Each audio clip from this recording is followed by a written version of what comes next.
Chapter 22, The Second Generation. I drop the arrow and turn to Skylar. I don't know what to say, Skylar says, looking a bit afraid of me. He lets out a nervous laugh and hugs me. At least, that's not you. I hug him back. It could have been. We pull away from each other and walk to where the cornucopia is. Lily and Colby are waiting there for us. Lily has a bandage around her arm where I shot her with an arrow. Colby, well, I don't know how she's still alive. She has no skills. Sure, her being insanely pretty is one of them, but overall, she's not prepared for this at all. I act fast, aiming my bow at Colby, the arrow hitting her in the leg. She throws a rock that she had in her hand at me. Lily and Skylar are fighting. They're both insanely good with their fists. I focus on Colby, though.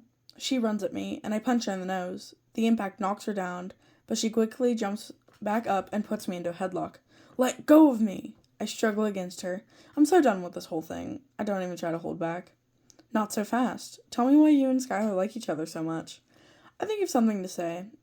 Something that will definitely make her mad. Really? That's your question? She looks outraged. My plan definitely worked. I could kill you right now. I'd watch your mouth. I laugh a bit at her comment. I take my knife out of my back and stab her in the back. Her grip immediately releases from me, and I kick her body to the ground. Don't let your guard down next time. I turn around to go help Skylar and Colby. But Colby manages to get a few words out. You're soft. You won't make it. I ignore her, and suddenly it's pitch dark. Lily and Skylar stop fighting, and we all wait for something to happen. While Lily is distracted, I grab Skylar's arm, and we run in the opposite direction of her. We get about 6 miles from Lily, and we quickly climb a tree. I help Skylar up, and we sit on a limb, staying silent the whole time. Tomorrow's the last day. We're going to have to fight her tomorrow. I pull my knees to my chest and think about what Skylar has said. I mean, he is right. Tomorrow is the last day, but no matter what, I'm not going to leave this arena without him. I couldn't live with myself if I did. It's fine, we can do it. 2 against 1, right? I know he's trying to be optimistic, but this is the Hunger Games. It's good to have something other than dread. If you want to think about it like that, I guess. He elbows me slightly. Come on, lighten up. I roll my eyes and smile at him a bit. What's there to be happy about exactly? He crosses his arms and sighs. We could win. Go home. To our families. I notice his sudden change in tone. You got any siblings back home? I ask him, trying to lighten the mood, I guess. I have a younger sister. She's 5. She doesn't understand the games yet. How about you? I think about Rye a moment. We always used to fight, but now I see no sense in fighting with him. One older brother. He's 18. His name is Rye. I smile to myself, thinking of home, the bakery, the woods I know by heart, Kiara, my wooden bow. Oh yeah, he runs a bakery with our mentor. I think of what he'll say if I tell him PETA is my dad. He's our dad. He looks a little confused. No way. Skylar, tell me why I would lie about something like that. I watch as he pauses, thinking about what I've told him. The more you know, I guess. I laugh to myself and trying to stay silent. I think it's safe enough to climb down. I grab my things and jump down. Come on. I watch him stand up and fall on his back onto the ground. Are you okay? I say with a mix of seriousness and joke in my voice. First of all, ouch. Second of all, I'm fine, Willowtree. I help him up and we walk away from the cornucopia. I know Lily is trying to find us. I won't let her. I stop in my tracks and raise my bow at a bird. A grusling. Skylar stands beside me and watches me aim my bow. I let go of the string and the arrow hits the bird in the wing. I jog over to the bird and put it in my pack. We walk to a thickly wooded area, and I make a small fire. Skylar seems a bit on edge. You okay? I've never cared for someone like this before. Except Kiara, of course. I'll be fine, I promise. I know he's not okay. I want to help, but I'm not very good at showing how to comfort people. It's fine. 2 against 1. Maybe the odds will be in our favor, I say, trying my best attempt to make him feel a little better about the situation we're in. I pluck the feathers from the grusling and put a stick through it. I roast it over the fire and lay it on a large flat rock. Me and Skylar eat the grusling, destroy the fire, and look to find somewhere safe to sleep. Chapter 23, The Second Generation. I wake up in a tall tree, just like every morning in this horrid arena. I grab my sheath of arrows, bow, and orange pack, and I jump down from the tree. Skylar is still asleep on the limb of the tree neighboring mine. I found a small puddle of mud and covered my pack. My mom did the same thing during the 74th Hunger Games. I take a drink from my bottle and pick some berries that Capri and I ate. I eat a couple handfuls of them and put some in my pack in case Skylar wants some. I don't know if Lily is constantly looking for us, or if she's taking a break to save her energy. The game makers definitely have something planned. It is the last day and all. I shake my head, trying to clear it of those thoughts. I walk back to where Skylar and I slept last night. Where is he? I think to myself. Skylar's not in the limb where he was when I left. I hear footsteps behind me, and I quickly load my bow with an arrow. Skylar's hands shoot up. Whoa, it's me. I lower my bow and put the arrow back on my sheath on my back. Dang it, Skylar. I shove him a bit. He stumbles backwards and laughs. Not funny, I say seriously. He walks up to me and puts a hand on my cheek. We can do this. You can do this. I nod, and he takes his hand off of me. We walk to the cornucopia and wait for Lily to find us. I load my bow, and I hand the knife that Lily threw at me to Skylar. Remember, we can do this. 2 against 1.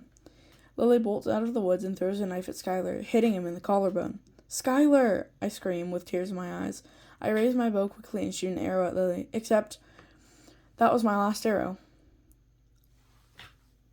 I grab the small pocket knife from my back and run at Lily. I cut her cheek and she screams in pain, blood streaming down her face. She gets back up and sweeps my legs. The fall knocks the wind from my lungs, and all I can hear is buzzing. The world is spinning. My head aches, but I can't give up now. Lily tries to run at Skylar, but I grab her ankle and get on top of her. We fight a bit before I grab a rock and slam it into her head a few times. Willow, stop, please! Her pleas for life mean nothing to me. After a few more hits with the rock, Lily's head looks like a bloody mess, blood coming from her eyes, mouth, and nose. I stand up quickly and run to Skylar's side. It's okay. You're okay. I take my jacket off and apply it to the wound. Thank you, Willow, he says. I smile at him, tears flowing from my eyes. You're not dying. I won't let you. After a while, a large capital drone drops something at the cornucopia. It's a bag with the number 12 on it. I run to it, and inside there is medicine and bandages. I grab the bag and run back over to Skylar. I slowly take out the knife and apply more pressure to the wound. I know it hurts. I'm so sorry. After the bleeding stops, I apply the medicine and he leans up so I can wrap the bandage around his chest. Thank you, Willow Tree. Through my tears, I laugh and hug him. I can't just let you die. Your blood would be on my hands. It takes him a few seconds before he hugs me back. My blood is on your hands. I laugh at his very morbid but true comment. We pull away from each other and I help Skylar up. We can go home. We did it. I don't know if I'm crying from fear, happiness, or sadness. You could have let me bleed out. You could have won.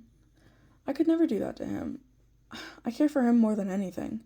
Skylar, I could never do that. We hear a voice boom in the arena. Only one tribute can win this year's Hunger Games. May the odds be ever in your favor. My heart sinks. My mouth is dry. No. This cannot be happening. Chapter 24, The Second Generation. We stand there, confused, angry, and upset. But then, all of that is erased from our minds when the sky goes dark again, but this time, we hear 2 things. Creatures running at us. 2 large cat-like creatures run onto the plain. What the? I look to Skylar standing beside me. Skylar, can you run? I say. I'm pretty sure I got stabbed in my collarbone, not my leg. He says. What is he thinking? This is not the time for joking. Now's not the time to be smart, Skylar. I say, with a bit of fear in my voice. We start running into the forest, Skylar a little bit behind me. I wouldn't be surprised if the reason why he's running slower is because of the amount of blood he lost. The cat-like animals haven't realized yet, so we get pretty far into the forest, to a cave, and we quickly run to the back of it, staying quiet, breathing quickly and quietly. The creature's fur was dark brown, almost black, their eyes almost human, 3-inch claws sharp as knives. There was something about their necks, but I couldn't catch it. A collar? necklace? Something like that. We hear paws that sound like hooves pounding on the earth, but they don't seem to know where we are. One of them, the smaller one, with silky dark brown fur and eyes, passes us but stops to let out a shriek, like a cat screaming. The other one, the bigger one, with the same dark brown eyes and fur, joins the smaller one. They act like siblings. Siblings! I gasp, but cover my mouth. How could I not tell? One smaller, one bigger, the brown eyes, the brown fur. It's Capri and Dion. What's wrong, Willow? Skylar says quietly. It's them, I whisper. Who? He says. Capri and Dion, the game makers, they brought back our greatest weaknesses. The people we wanted to protect. The people we cared for. I am so angry and upset right now. It hurts. I can now see the collars on their necks. The bigger one's reading 11, with Dion written under it.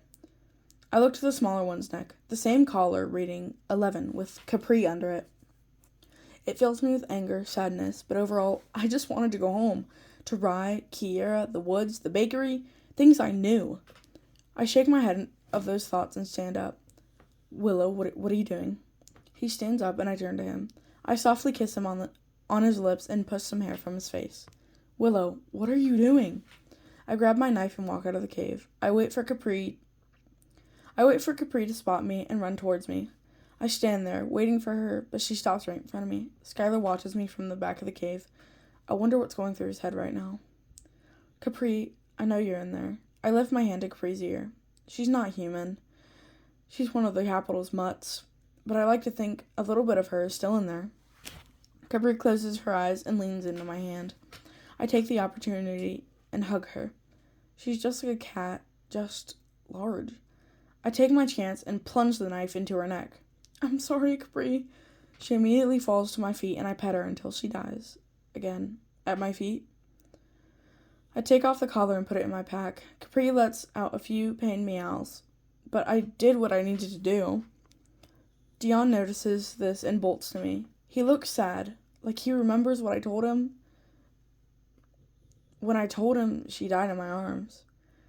He paws at her and then looks at me. He hisses, Dion, I'm sorry, I really am, and I will be until I die myself, because I know I can never make it up. What I've done to Capri, what I'm about to do to you. Before he can realize what I mean, I stab him in his throat. He shrieks, lets out a few hisses at me before licking Capri's face and closing his eyes himself. I take Dion's collar off and put it in my pack as well. Skylar comes out of the cave and hugs me. I thought you were gonna die, he says. I hug him back. Capri was never a killer, and Dion realizes deep down I really did try to help his sister. We pull away from the hug and I look into his eyes.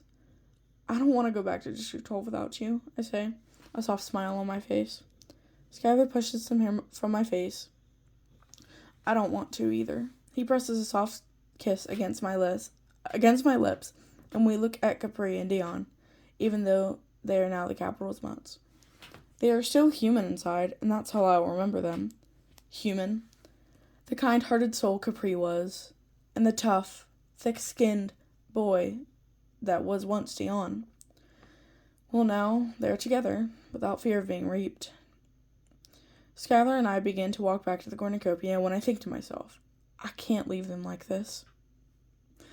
I walk back to what the game makers have formed their bodies into and crouch down to pet them one last time, when I really wish they were alive in their old bodies so that we could all go home, but we can't.